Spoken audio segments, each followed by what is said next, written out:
ঘড়ির কাঁটায় তখন দুপুর 1:06। মাঝ আকাশে উড্ডয়ন করে বাংলাদেশ বিমান বাহিনীর একটি প্রশিক্ষণ বিমান। সঙ্গে সঙ্গে এটি বিধ্বস্ত হয়ে পড়ে ঢাকার উত্তরার মাইলস্টোন স্কুল অ্যান্ড কলেজের মাঠে। মুহূর্তেই আগুন জ্বলে যায়।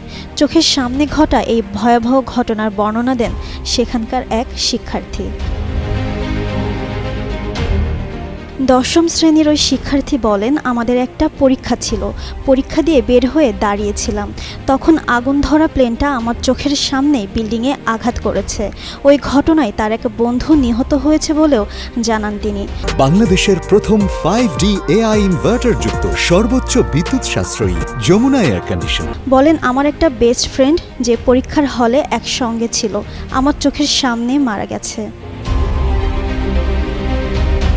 ওই শিক্ষার্থী আরও বলেন, স্কুল গেটের ভেতরে অনেক অভিভাবক দাঁড়িয়েছিলেন আর ছোটরা বের হচ্ছিল ছুটির সময়।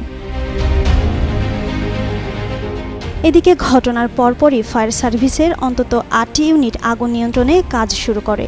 চারিদিকে ছড়িয়ে পড়ে আতঙ্ক, আহাজারি। জাতীয় বার্ন ইনস্টিটিউটে ভর্তি করা হয় অর্ধশতাধিক দগ্ধ শিক্ষার্থীকে। তাদের অনেকেই মৃত্যুর সঙ্গে পাঞ্জা লড়ছে। আইএসপিএস জানিয়েছে, বিধ্বস্ত হওয়া বিমানটি ছিল F-7 VJI মডেলের একটি প্রশিক্ষণ বিমান। উড্ডয়নের কয়েক মিনিটের মধ্যে এটি নিয়ন্ত্রণ হারায়।